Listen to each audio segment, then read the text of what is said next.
Friends, சேமியா வச்சு ஒரு அடிப்பொலியான ஸ்வீட் ரெசிபி பண்ணலாமா? வாங்க ஃப்ரெண்ட்ஸ், எப்படி பண்ணுதுன்னு பார்க்கலாம். அதுக்கு நான் 300 கிராம் அளவுக்கு சேமியா எடுத்திருக்கேன். இதை கொஞ்சம் கை வச்சு கொஞ்சம் பொடிச்சு எடுத்துக்கிட்டேன்.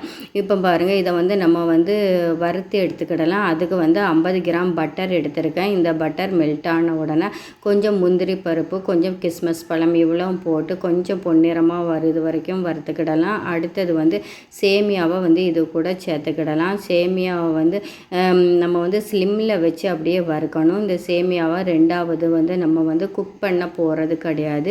இது கொஞ்சம் பொன்னிறம் வருது வரைக்கும் வறுத்து எடுத்துக்கிடலாம். இது கூட 4 டேபிள் ஸ்பூன் பால் பவுடர் ஆட் பண்ணிக்கிட்டேன்.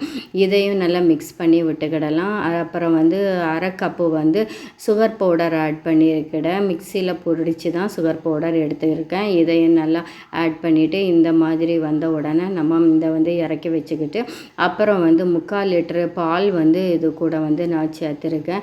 இந்த பால் நல்லா கொதி வந்த உடனே ஒரு 3/4 கப்பு சர்க்கரை இது கூட ஆட் பண்ணியிருக்கேன். அப்புறம் 4 டேபிள் ஸ்பூன் கார்ன்ஃப்ளவர் மாவு தண்ணியில் கரைச்சி ஆட் பண்ணியிருக்கேன். தண்ணியில் கரைச்சி ஊற்றும்போது ஸ்லிம்மில் வச்சுட்டு உடனே நம்ம கரண்டி வச்சு இப்படி கலக்கி விட்டுக்கிடலாம். இல்லாட்டா கட்டி பிடிச்சிரும். இதுக்கு நான் ரோஸ் எசன்ஸ் யூஸ் பண்ணியிருக்கேன். உங்களுக்கு எந்த எசன்ஸ் வேணுமோ அது யூஸ் பண்ணிக்கிடலாம். ஏலக்காய் பவுடரும் யூஸ் பண்ணிக்கிடலாம். அப்புறம் 4 டேபிள் ஸ்பூன் பால் பவுடர் திருப்பியும் நான் இதில் ஆட் பண்ணியிருக்கேன்.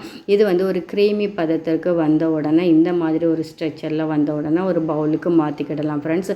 இது பவுலுக்கு மாற்றிக்கிட்டு இதுக்கு மேலே கொஞ்சம் லேயராக நம்ம வறுத்து வச்ச சேமியாவை அப்படியே போட்டுக்கிடலாம். இது ரொம்ப டேஸ்ட்டாக இருக்கும் இந்த ஸ்வீட் ரெசிபி. இது அரேபியன் நவாபி சேமியாங்க அந்த மாதிரி ஒரு ஸ்வீட் ஆகும். ரொம்ப ரிச்சாகவும் இருக்கும் ஃப்ரெண்ட்ஸ். அப்புறம் இதை 10 நிமிஷம் ஃப்ரிட்ஜில் நம்ம ஸ்டோர் பண்ணி சாப்பிடுக்க ரொம்ப அருமையாக இருக்கும் ஃப்ரெண்ட்ஸ்.